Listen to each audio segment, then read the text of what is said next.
Morning students, आप सभी का स्वागत है।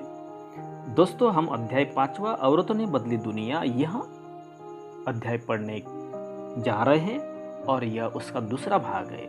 पहले भाग में हमने कुछ मुद्दों पर चर्चा की है, जैसे कि बच्चों को कम अवसर, महिलाओं को कम अवसर, लड़कियों को कम अवसर दिया जाता है, कठोर अपेक्षा की जाती है। हमने लक्ष्मी लाकरा की भी कहानी पढ़ चुके हैं, हमने जेवियर की भी कहानी पढ़ चुके हैं, रमाबाई रानडे की भी कहानी पढ़ चुके हैं। अभी हम इस अध्याय में अगले कुछ मुद्दे हुए जो हम आज या चर्चा करने जा रहे हैं। राज सुंदरी देवी का अनुभव, रुकैया सखावत हुसैन और लेडी लैंड का उनका सपना, वर्तमान समय में शिक्षा और विद्यालय छोड़ देने के कारण, महिला आंदोलन, इन मुद्दों पर चर्चा करने जा रहे हैं। सबसे पहले हम बात कर रहे हैं कि राजसुंदरी देवी का अनुभव। यह राजसुंदरी देवी कौन थी?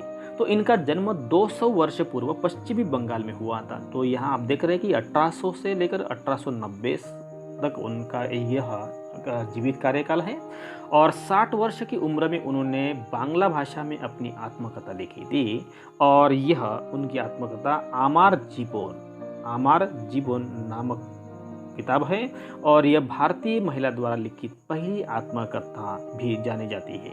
राजसुंदरी देवी एक धनवान जमींदार परिवार की वह गृहिणी थी और उस समय लोगों में विश्वास था कि यदि लड़की पढ़ती या लिखती है, पढ़ाई करना सीख जाती है, लिखती पढ़ती है, तो वह पति के लिए दुर्भाग्य लाती है और वह विधवा हो जाती है। इसका मतलब हुआ अगर वो पढ़ेगी और उसकी शादी हो जाएगी तो वो उसका पति का निधन हो जाएगा, इसका मतलब वो विधवा हो जाएगी। इसके बावजूद उन्होंने अपनी शादी के बहुत समय बाद स्वयं ही छुप छुप कर लिखना पढ़ना सीखा। तो ये है राजसुंदरी देवी, जिन्होंने छुप छुप कर पढ़ाई लिखाई की और वह अपनी आत्मकथा भी उन्होंने लिख ली है।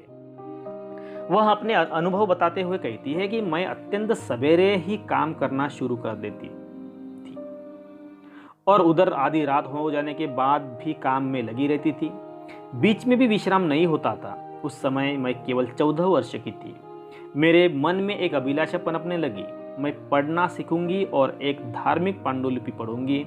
मैं अभागी थी। उन दिनों स्त्रियों को नहीं पढ़ाया जाता था। बाद में मैं स्वयं ही अपने विचारों का विरोध करने लगी। मुझे क्या हो गया है? स्त्रियां पढ़ती नहीं है, फिर मैं कैसे पढ़ूंगी? फिर मुझे एक स्वप्न आया। मैं चैतन्य भागवत, एक संत है, का जीवन पढ़ रही थी सपने में। बाद में दिन के समय जब मैं रसोई में बैठी हुई भोजन बना रही थी, मैंने अपने पति को सबसे छोटे बेटे से कहते हुए सुना, विपिन, मैं अपनी चैतन्य भागवत यहाँ छोड़ी है। जब मैं इसे मंगाऊं तुम इसे अंदर ले आना। वे पुस्तक वही छोड़कर चले गए। जब पुस्तक अंदर रख दी गई, मैंने चुपके से उसका एक पन्ना निकाल लिया और सावधानी से उसे छुपा दिया। उसे छुपाना भी एक बड़ा काम था, क्योंकि किसी को भी वह मेरे हाथ में नहीं दिखना चाहिए था।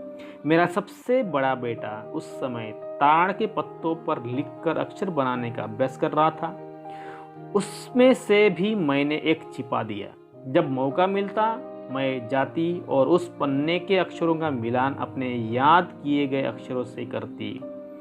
मैंने उन शब्दों का भी मिलान करने की कोशिश की जो मैं दिन भर में सुनती रहती थी। अत्यधिक जतन और कोशिशों से एक लंबे समय के बाद पढ़ना सीख सकी। तो ये राजसुंदरी देवी अपना अनुभव बता रही है। राजसुंदरी देवी और रुकैया हुसैन, जिन्हें पढ़ने लिखने की अनुमति नहीं मिली थी, की स्थिति के विपरीत वर्तमान समय में अगर हम देखेंगे तो भारत में बड़ी संख्या में लड़कियां स्कूल जा रही है। इसके बावजूद बहुत सी लड़कियां गरीबी, शिक्षण की सुविधाओं के अभाव और भेदभाव के कारण स्कूल जाना छोड़ देती है। सभी समाजों और वर्गों की पृष्ठभूमि वाले बच्चों को शिक्षण की समान सुविधाएं प्रदान करना, विशेषकर लड़कियों को, आज भी भारत में एक चुनौती है, क्योंकि लड़कियों के लिए इस प्रकार का वातावरण निर्माण करना बहुत कठिन। राजसुंदरी देवी का भी हम अनुभव यहाँ पढ़ रहे हैं। तो राजसुंदरी देवी के अक्षर ज्ञान ने उन्हें चैतन्य भागवत पढ़ने का अवसर तो दे दिया है। स्वयं अपने लेखन से उन्होंने संसार को उस समय की स्त्रियों के जीवन के बारे में जानने का अवसर दिया और राजसुंदरी देवी ने अपने दैनंदिन जीवन के अनुभवों को विस्तार से लिखा है। ऐसे भी दिन होते थे जब उन्हें दिन भर में क्षण भर का भी विश्राम नहीं मिलता था, इतना समय भी नहीं कि वे जरा बैठकर कुछ खा ही ले। आगे हम देख रहे हैं कि रुकैया सखावत हुसैन और लेडी लैंड का उनका सपना हम देख रहे हैं। तो रुकैया सखावत हुसैन जो है वो धनी परिवार में पैदा हुई थी और जिसके पास बहुत ही जमीन थी। वो उर्दू पढ़ना लिखना उनको आता था, लेकिन उन्हें बांग्ला और अंग्रेजी सीखने से रोका गया था क्योंकि उस जमाने में अंग्रेजी भाषा को लड़कियों के लिए ठीक नहीं समझा जाता था और इसीलिए अधिकतर अंग्रेजी केवल लड़कों को ही पढ़ाई या सिखाई जाती थी। रुकिया ने अपने बड़े भाई और बहन के सहयोग से बांग्ला और अंग्रेजी पढ़ना और लिखना सीख लिया। आगे जाकर वे लेखिका बनी। 1905 में 25 वर्ष की आयु में सुल्ताना का स्वप्न नामक उन्होंने कहानी लिखी है। आइए देखते हैं कि सुल्ताना का स्वप्न नामक जो कहानी उन्होंने लिखी है उसमें क्या साक्ष्य है। तो कहानी में सुल्ताना नामक एक स्त्री की कल्पना की गई थी जो लेडी लैंड नाम की जगह पहुंचती है। लेडी लैंड ऐसा स्थान था जहां पर स्त्रियों को पढ़ने, काम करने और आविष्कार करने की स्वतंत्रता होती थी। और इस कहानी में महिलाएं बादलों से होने वाली वर्षाओं को रोकने के उपाय खोजती है और हवाई कारें चलाती है। और लेडी लैंड में पुरुषों की आक्रामक बंदूकें और युद्ध के अन्य अस्त्र शस्त्र स्त्रियों की बौद्धिक शक्ति से हरा दिए जाते हैं और पुरुषों को एक अलग थलग स्थान में भेज दिए जाते हैं। सुल्ताना लेडी लैंड में अपनी बहन साराह के साथ यात्रा पर जाती है। तभी उसकी आंख खुल जाती है और उसे पता चलता है कि वह लेडी लैंड या कोई ऐसी कुछ जगह थी नहीं थी, केवल उनका वो सपना देख रही थी। रुकैया सखावत हुसैन उस समय स्त्रियों के हवाई जहाज और कारें चलाने का तो सपना तो देख रही थी जब लड़कियों को स्कूल जाने की अनुमति नहीं मिल रही थी। इस तरह से शिक्षा ने रुकैया का जीवन ही बदल दिया। रुकैया केवल स्वयं शिक्षित होकर संतुष्ट नहीं हुई, उनकी शिक्षा ने उन्हें स्वप्न देखने और लिखने की ही शक्ति नहीं दी, वरन उससे भी अधिक करने की शक्ति उसको प्राप्त हुई थी। उन्होंने 1910 में कोलकाता में लड़कियों के लिए एक स्कूल खोला जो आज भी कार्यरत है कोलकाता में। यहाँ हम देख रहे हैं कि जैसे कि भारत में 83.6% महिलाएं खेतों में काम करती है। उनके काम में जो होते पौधे रोपना, खरपतवार निकालना, फसल काटना, कटाई करना शामिल है। जब हम किसान के बारे में सोचते हैं तो हम पुरुष के बारे में ही ज़्यादा से ज़्यादा सोचते हैं, क्योंकि हम महिलाओं के बारे में कभी सोचते ही नहीं। वर्तमान की हम बात कर रहे हैं कि वर्तमान समय में शिक्षा और विद्यालय की क्या परिस्थिति है। आज के युग में लड़के और लड़कियां विशाल संख्या में विद्यालय जा रहे हैं, लेकिन लड़कों और लड़कियों की शिक्षा में आज भी अंतर पाया जाता है। भारत में हर 10 वर्ष के बाद जनगणना होती है और भारत में रहने वालों के जीवन के बारे में विस्तृत जानकारी एकत्र करने का एक बहुत ही अच्छा यह तरीका होता है। और इसके माध्यम से हम उनकी आयु, पढ़ाई और उनके द्वारा किए जाने वाले काम, ये सभी जानकारी इस जनगणना के माध्यम से इकट्ठा की जाती है। इस जानकारी का जो इस्तेमाल होता है अनेक बातों के समझने के लिए किया जाता है, जैसे कि शिक्षित लोगों की संख्या कितनी है, स्त्री और पुरुषों का अनुपात कितना है, मतलब स्त्रियों की संख्या, पुरुषों की संख्या कितनी है। और 1961 की जनगणना के अनुसार अगर हम देखेंगे तो लड़कों और पुरुषों का 40% शिक्षित था। इसकी तुलना में लड़कियां तथा स्त्रियों का केवल 15% ही भाग शिक्षित था। तो इसका मतलब पुरुष और औरतों में शिक्षा का जो स्तर था और अंतर था वो ज़्यादा था। 2001 की जनगणना के अनुसार लड़कों और पुरुषों की संख्या बढ़कर 76% हो गई और शिक्षित लड़कियों तथा स्त्रियों की संख्या 54% थी।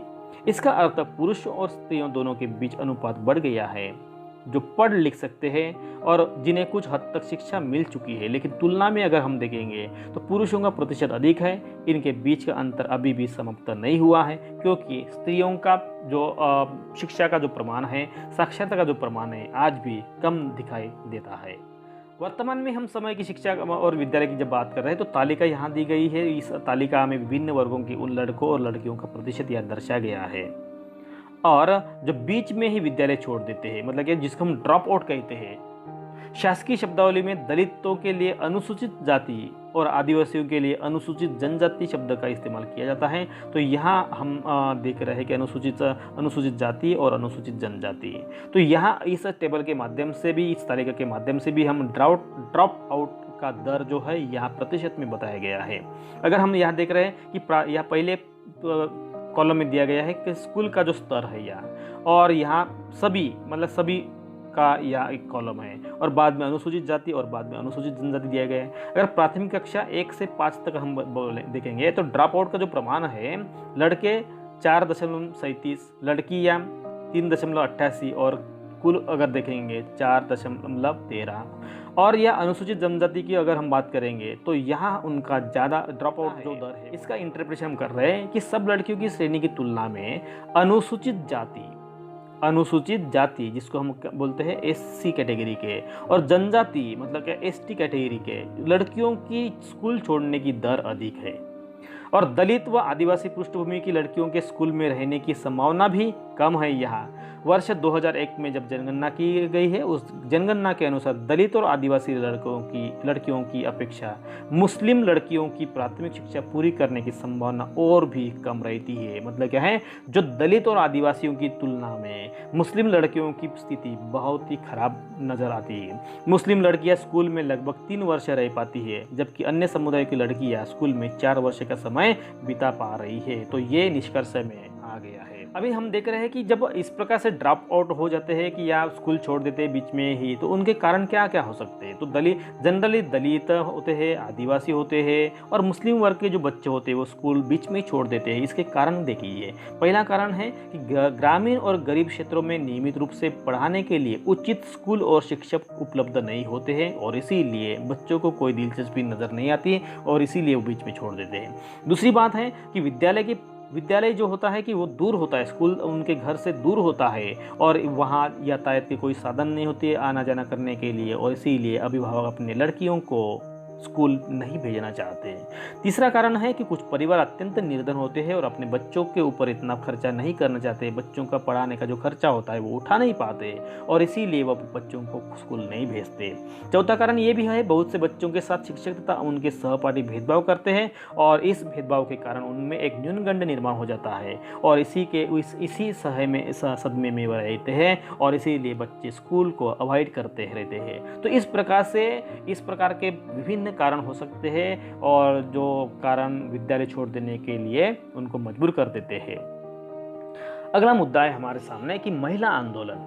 आज हम देखते हैं कि महिलाओं और लड़कियों को पढ़ने का और स्कूल जाने का तो अधिकार मिल रहा है और लड़कियों और महिलाओं की स्थिति आज बेहतर हो रही है। औरतों ने व्यक्तिगत स्तर पर और आपस में मिलकर इन परिवर्तनों के लिए संघर्ष किया है और इसी संघर्ष का नतीजा है कि वह आज वो अधिकारों का इस्तेमाल कर रहे हैं। इन संघर्षों को हम बोलते हैं महिला आंदोलन। देश के विभिन्न भागों में कई महिला संगठन कार्यरत है और इस आंदोलन के हिस्से है। कई पुरुष भी इस महिला आंदोलन का समर्थन करते हैं क्योंकि महिलाओं पर जो अन्याय अत्याचार हुआ है या हो रहा है उसको दूर कराने की कोशिश इस संगठनों द्वारा की जाती है। इस आंदोलन में जुटे जो लोग होते हैं वो मेहनत, निष्ठा और उनकी विशेषताएं इससे एक बहुत ही जीवंत आंदोलन बनाती है। इसमें चेतना जागृत करना, भेदभावों का मुकाबला करने और न्याय हासिल करने के लिए भिन्न भिन्न रणनीतियों का भी उपयोग किया जाता है और देश के समस्त नारियों को जागरूक किया जाता है अपने अधिकारों के बारे में, उनके हो रहे अत्याचारों का प्रतिकार करने के लिए उनको। यहाँ हम देख रहे हैं कि यहाँ एक सत्या रानी नामक महिला नजर आ रही है जो महिला आंदोलन की एक सक्रिय सदस्य है और उनकी जो बेटी थी उनकी बेटी की जब शादी हो गई तो वो ससुराल वालों ने उसको दहेज के लिए प्रताड़ित करते हुए उसको मार डाला था। यहाँ देख रहे हैं कि दहेज के लिए मार दी गई अपनी बेटी के मामले में न्याय मांगने के लिए वो सुप्रीम कोर्ट के सामने बैठी है। कानूनी फाइलें से घिरी हुई सर्वोच्च न्यायालय की सीढ़ियों पर वह बैठी हुई नजर आ रही है। महिला आंदोलन का हम देख रहे हैं कि महिला आंदोलन किस प्रकार से चला सकते हैं। तो पहली बात कर रहे हैं हम अभियान की। यहाँ अभियान का मतलब होता है भेदभाव और हिंसा के विरोध में अभियान चलाना महिला आंदोलन का एक महत्वपूर्ण हिस्सा बन गया है और इन अभियानों के फलस्वरूप ही नए नए कानून बन जाते हैं जिससे उनको सुरक्षा प्रदान की जाती है। इसके उदाहरण के लिए हम देख रहे हैं कि 2006 में घर के अंदर शारीरिक और मानसिक हिंसा को भोग रही औरतों को कानूनी सुरक्षा देने के लिए नया कानून बनाया गया था। 1997 में सर्वोच्च न्यायालय ने भी कार्यस्थान पर जो अब औरतें काम करती है और शैक्षिक संस्थानों में भी जो महिलाओं काम करती है उनके साथ होने वाले यौवन प्रताड़ना से उनकी सुरक्षा प्रदान करने के लिए भी दिशा निर्देश जारी किए गए हैं। तो ये महिला आंदोलन जब अभियान चलाए थे उसी का ये परिणाम। दहेज के खिलाफ भी उन्होंने आवाज उठाने की कोशिश की है क्योंकि 1980 के दशक में महिला संगठनों ने दहेज हत्याओं के खिलाफ आवाज उठाए हैं क्योंकि उस वक्त नवविवाहित जो युवतियां होती है उनके पति और उनके ससुराल के लोगों द्वारा दहेज के लालच में मौत के घाट उनको उतार दिया जाता था। महिला संगठनों ने इस बात की कड़ी आलोचना की और इस मुद्दे पर महिला सड़कों पर निकल आई जिसका नतीजा ये हुआ कि उन्होंने अदालत के दरवाजे खटखटाए और आपस में अनुभव और जानकारी का आदान प्रदान किया और इस प्रकार से सरकार ने महिला आंदोलन की बातों को ध्यान में रखते हुए दहेज से संबंधित कानूनों को बदल दिया और दहेज मांगने वाले परिवारों को दंडित भी किया जाने लगा। तो इस प्रकार से महिला आंदोलनों ने जब दहेज के खिलाफ आवाज उठाई तो कानून भी बनाए गए। महिला आंदोलन जागरूकता बढ़ाने का भी कार्य करती है, जैसे कि औरतों के अधिकारों के संबंधों में समाज में जागरूकता बढ़ाना महिला आंदोलन का भी एक प्रमुख कार्य होता है। और यह कार्य गीत होते हैं, नुक्कड़ नाटक होते हैं, जनसभाएं होती है, इनके माध्यम से वो अपने संदेश लोगों के बीच में पहुंचाते रहते हैं। तो जैसे कि आप इस चित्र में देख रहे हैं कि ये नुक्कड़ आंदोलन या जिसको हम रोल प्ले बोलते हैं, पथनाट्य बोलते हैं, जो रास्ते पर ही लोगों का ध्यान आकर्षित करने के लिए किया जाता है। यह आंदोलन में भी इस्तेमाल किए गए जो पोस्टर्स होते हैं, बैनर्स होते हैं, फ्लैग्स होते हैं, तो इस प्रकार से भी वह इस्तेमाल करते हुए आंदोलन करते रहते हैं।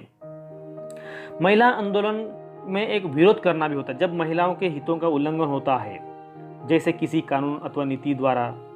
तो महिला आंदोलन ऐसे उल्लंघनों के खिलाफ भी आवाज उठाती है। लोगों का ध्यान खींचने के लिए वो रैलियां निकालते हैं, प्रदर्शन करते हैं और यह उनका जो विरोध करने का जो तरीका होता है बहुत ही असरकारक होता है, जिससे सरकार को उनके बारे में निर्णय लेना पड़ता है। साथ में बंधुत्व व्यक्त करना मतलब न्याय के अन्य मुद्दों और औरतों के साथ बंधुत्व व्यक्त करना भी महिला आंदोलन का हिस्सा होता है। तो 8 मार्च अंतर्राष्ट्रीय महिला दिवस को दुनिया भर की औरतें अपने संघर्ष को ताज़ा करने और जश्न मनाने के लिए इकट्ठा होती है। और जहाँ भी कहीं भी अगर किसी महिला पर अत्याचार होता है या महिला को प्रताड़ित किया जाता है तो सभी महिला जो संगठन होता है ये संगठन उसका विरोध करती है। मतलब क्या है कि वह बंधुत्व व्यक्त करती है। यहाँ हम देख रहे हैं कि हर साल 14 अगस्त को बाघा में भारत पाकिस्तान की जो सीमा है वहाँ हजारों लोग इकट्ठा होते हैं और सांस्कृतिक कार्यक्रम आयोजित करते हैं। ऊपर की तस्वीर में हम तस्वीर में देख रहे हैं कि भारत और पाकिस्तान के लोगों के बीच बंधुत्व प्रदर्शित करते हुए औरतें जलती हुई मोमबत्तियाँ यहाँ उठा रही है। तो इस प्रकार से महिलाएं अपने अधिकारों के प्रति, अपने ऊपर हो रहे अत्याचारों का प्रतिकार करने के लिए जागरूक हो रही है और इसके लिए वह संघर्ष भी करती आ रही है। यहाँ देख रहे हैं कि महिला जब वह संगठित हो जाती है और संघर्ष करने लगती है तो उनको न्याय मिलता है। ये दुनिया में सिद्ध हो चुका है। दोस्तों, इसी के साथ हम इस अध्याय को समाप्त करते हैं।